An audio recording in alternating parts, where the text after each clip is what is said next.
अस्सलामुअलैकुम नाजरीन, मैं हूं आपकी अपनी जरीना खातून। सोफ्लर में रमज़ान स्पेशल में आज हम आपके लिए लेकर आए हैं, आपकी आसानी के लिए बहुत मज़ेदार टेस्टी 1 से 1.5-2 महीने तक भी इंशाल्लाह ये बेसन की फुल्कियां ख़राब नहीं होंगी। माशाल्लाह आप इन्हें स्टोर कर कर रख सकते हैं। रेसिपी माशाल्लाह बहुत आसान, खाने में बहुत मज़ेदार। चले अब हम रेसिपी की तरफ आते हैं।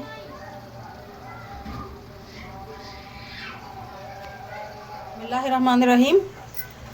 रमज़ान स्पेशल में आज हम आपके लिए लेकर आए हैं फुल्की स्टोर करने की रेसिपी। 1 कप मैंने बेसन लिया है। आप ज़्यादा भी ले सकते हैं, बहुत ज़्यादा 2 से 3 महीने तक भी ये ख़राब नहीं होती। मैं बस रेसिपी के तौर पर बना रही हूँ। ज़्यादा कुछ मसाले नहीं आते इसमें। 1/2 टीस्पून कुटी हुई मिर्च, आप पिसी हुई भी ले सकते हैं, और 1 टीस्पून नमक, 1 टीस्पून ज़ीरा, आप इसकी जगह अजवाइन भी ले सकते हैं। 1 कप हमने लिया है पानी, 1 कप ही हमारा बेसन था। घोल कर देखते हैं। बिस्मिल्लाहिर्रहमानिर्रहीम। बहुत सारा फ़ायदा हो जाएगा आपका इंशाल्लाह। रमज़ान में आपको रोज़ रोज़ दही बड़े वगैरह बनाने की ज़रूरत नहीं पड़ेगी। आप इसमें मीठी भी बना सकते हैं चाट, दही की चाट, इमली की चाट, नमकीन, प्याज, आलू, छोले डालकर भी, मगर आपकी आसानी के लिए ये आप बना कर रख सकते हैं। 1 कप बेसन, 1 कप पानी में से ये हमारा 4 से 5 टेबलस्पून पानी बच गया है। बिल्कुल परफेक्ट हमारा ये घोल रेडी है। अब राइस हो चुका है हमारा घोल। अब हम डाल लेंगे मीठा सोडा 1 चुटकी और 1/2 टीस्पून हल्दी। ये दिखाना पैन रख लिया है हमने चूल्हे पर। अब हम ऑयल ले लेंगे। बिस्मिल्लाहिर्रहमानिर्रहीम। 1 कतरा डालकर देखते हैं बेसन का। डालते ही फ़ौरन ऊपर आना चाहिए। हल्का सा थोड़ा कम गर्म है ये। अब फुल गर्म हो चुका है हमारा ऑयल। खोलते हुए पानी में हमने बेसन डालना है। बिस्मिल्लाहिर्रहमानिर्रहीम। इस तरह से स्टोर करने से आपका ये फ़ायदा हो जाएगा कि आपको रोज़ रोज़ चूल्हे के सामने खड़ा नहीं होना पड़ेगा। तो इसलिए मैंने सोचा आप लोगों के साथ शेयर करते हैं। फुल्कियाँ हमने सारी डाल ली हैं। अब हम इन्हें इस तरह से पलट लेंगे। बिस्मिल्लाहिर्रहमानिर्रहीम। माशाल्लाह आप देख सकते हैं कितना प्यारा कलर आया है हमारी इन फुल्कियों का। इस तरह से आप इन्हें अलट पलट कर दें ताकि दोनों तरफ से ये पक जाए और गोल्डन हो जाए। फुल्कियों को अपने फुल क्रिस्पी करना है। इनमें ज़रा सा भी पानी ना बचे, वरना हम स्टोर नहीं कर सकते, फिर ये कच्ची रह जाती हैं। इनमें पानी होता है तो ख़राब हो जाती हैं। तो आपने अपना पक्का करना है बिल्कुल कि पानी इनमें है या नहीं। माशाल्लाह क्रिस्पी हो चुकी हैं हमारी ये फुल्कियाँ। बिस्मिल्लाहिर्रहमानिर्रहीम। अब हम निकाल लेंगे। इस तरह की 2 झरनियाँ लेंगे हम। बिस्मिल्लाह। इस तरह से एक ऊपर पकड़ लेंगे और दूसरी से हम निकालते रहेंगे।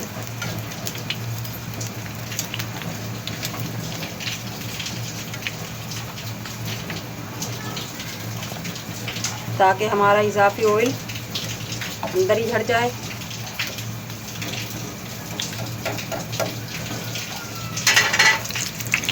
अगर आपने फ़ौरन इनकी चाट बनानी है तो आप इन्हें उतारते ही पानी में डाल दें, मगर हम इन्हें अब स्टोर करने के लिए बना रहे हैं तो अब हम इन्हें ड्राई ही रखेंगे। आपको फुल्कियों की चाट बनाकर दिखाते हैं। आप देख सकते हैं कितनी क्रिस्पी, इनकी आवाज़ आप सुन सकते हैं, साउंड। आप इन्हें 1 से 2 दिन धूप में सुखाएं या फैन के नीचे सुखाएं, ये क्रिस्पी हो जाएंगी इंशाअल्लाह ताला। अब हम इन्हें पानी में भिगो कर रख देंगे। 5 मिनट पहले आप इन्हें पानी में भिगो लें जब आपको चाट बनानी हो। नॉर्मल पानी है ये। एक बाउल लेंगे हम, उसमें डालेंगे दही। जितनी आपको चाट बनानी हो आप अपने हिसाब से दही लें। 4 टेबलस्पून दही ली है हमने, क्योंकि हम चाट भी थोड़ी ही बना रहे हैं। चम्मच की मदद से अच्छी तरह से फेंट लेंगे। पानी डालकर 4 से 5 टेबलस्पून हम इसकी बनाएंगे लस्सी। आज हम बनाएंगे फुल्की की लस्सी चाट। आप चटनी चाट भी बना सकते हैं, इमली की चटनी बना सकते हैं, दही की चटनी बना सकते हैं, मीठी चटनी बना सकते हैं, जो आपको पसंद हो आप उसमें बना सकते हैं। हम आज बनाएंगे लस्सी चाट। हाफ टी स्पून काला नमक, 1 चुटकी नॉर्मल नमक, हाफ टी स्पून पिसी हुई काली मिर्च, 1 teaspoon chaat masala, half tea spoon जीरा पाउडर। मिक्स कर लेंगे अच्छी तरह से। मज़ेदार लस्सी हमारी रेडी है। अब हम डाल लेंगे फुल्की। फुल्की हमारी माशाल्लाह आप देख सकते हैं कितनी बड़ी बड़ी हो चुकी हैं ये। इन्हें पानी वाली फुल्कियाँ भी कहते हैं। असल में ये पानी वाली ही रेसिपी है। आप इनमें इमली का पानी बनाकर उसमें डिप करके भी खा सकते हैं माशाल्लाह। टाटरी का पानी भी डाल सकते हैं। प्याज, 1-2 पीस हरी मिर्ची के, ये बिल्कुल भी स्पाइसी नहीं है। 1 चुटकी डाल लेंगे हम कूटी हुई मिर्च। अगर आपको पसंद नहीं है तो आप ना लें, हम थोड़ा स्पाइसी खाते हैं तो इसलिए मैंने ले ली है ये। तो हम हटा देंगे। अब हम दिखाएंगे अपनी क्रिस्पी की हुई पानी फुल्की, लस्सी फुल्की, चटनी फुल्की, आप जो भी नाम दे सकते हैं। इनका साउंड आप सुन सकते हैं कितनी क्रिस्पी हो चुकी हैं। इतनी क्रिस्पी चीज़ कोई ख़राब हो ही नहीं सकती इंशाअल्लाह ताला। आप इस तरह के किसी भी जार में, किसी बॉक्स में, बर्नी में भर कर रख सकते हैं इंशाअल्लाह ताला। मगर आपने फ्रिज में नहीं रखनी है, ये आपने रखनी है किचन में ही, ताकि ये नमी ना हो इनमें और ये क्रिस्पी ही रहे। इस तरह से आप ढक कर रख सकते हैं, ख़राब नहीं होंगी इंशाअल्लाह। माशाल्लाह माशाल्लाह आप देख सकते हैं बहुत ही मज़ेदार टेस्टी हमारी ये स्टोरिंग फुल्कियाँ बनकर रेडी हैं बेसन की। आज की हमारी रेसिपी अच्छी लगे कमेंट बॉक्स में ज़रूर बताइएगा। मिलते हैं अगली वीडियो के साथ। अल्लाह हाफिज़।